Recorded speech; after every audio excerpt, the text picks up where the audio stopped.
Good evening and welcome to Tucker Carlson Tonight. National Security Advisor John Bolton got fired this morning, as you no doubt have heard.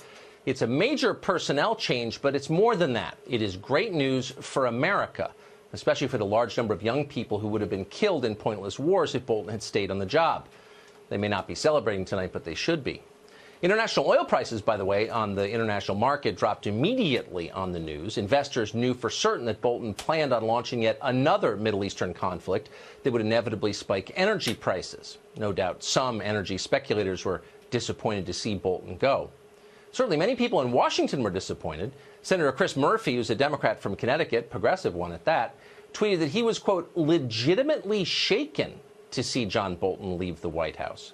Samantha Power, you remember her, she's the Obama official, primarily responsible, among other things, for the historically catastrophic destruction of Libya, the move that flooded Europe with refugees.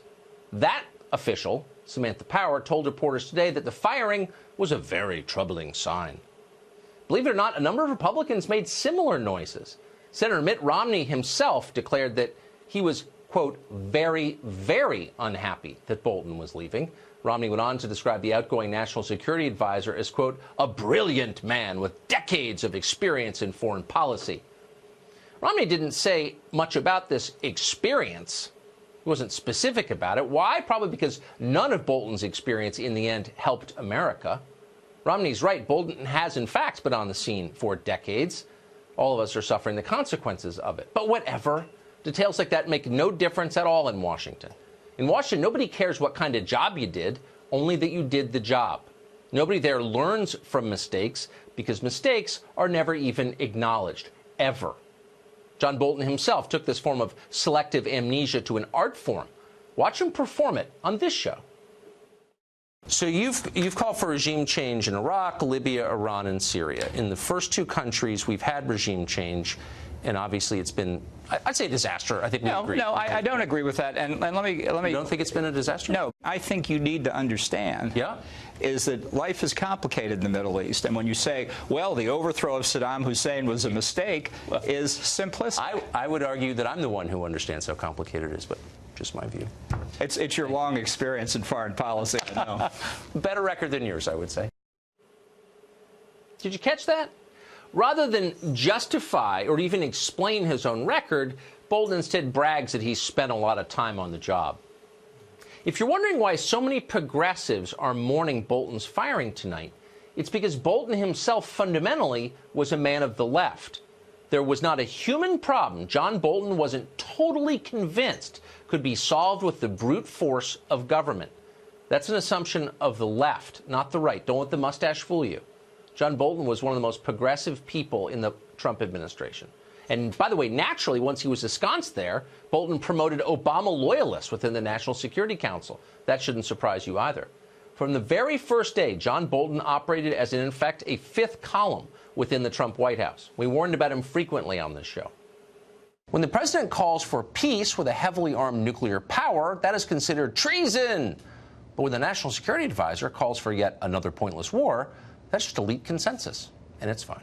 A lifelong neocon, Bolton repeatedly has called for toppling the Iranian government again and again, though tellingly he's never suggested what might replace the Iranian government once it's toppled. To this day, Max Boot takes a paycheck from the Washington Post. Bill Kristol appears on MSNBC. John Bolton is this country's national security advisor.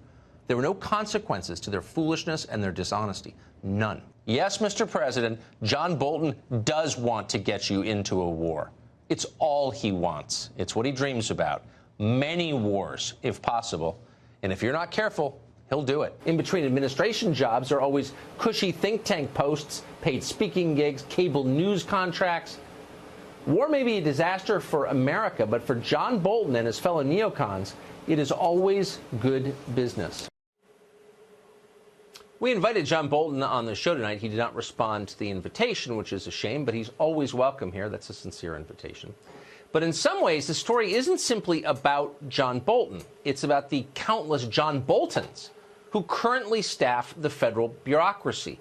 Deeply mediocre lifers, drunk on hubris, protected by bulletproof job security. They're more likely to die on the job than be fired, and they know it. As a group, these people have done an awful lot to make this country poorer and sadder and more divided. The actual John Bolton is gone, likely forever. The question tonight is, will he be replaced by another John Bolton just like him? And unfortunately, there are signs that that's possible. And in fact, in Washington, it's always possible. Change is not always for the better. Don't lie to yourself. Apparently on the short list tonight to replace Bolton is the president's special representative for Iran, Brian Hook. Hook may be a good person. He's also an unapologetic neocon. Sources say he has undisguised contempt for Donald Trump, as John Bolton did. And he particularly dislikes the president's nationalist foreign policy, which is one of the reasons people voted for Donald Trump in 2016. One administration official recalls Hook announcing that, quote, "I think the president is reckless and doesn't understand policy." Another source heard him directly say something very similar to foreign officials at a conference abroad. A choice like that, and Hook, by the way, is not the only one, not even close. A choice like that is really no choice at all. It's more John Bolton with the same predictable, disastrous results. At least Mitt Romney and the energy speculators will be happy. But the country won't be served.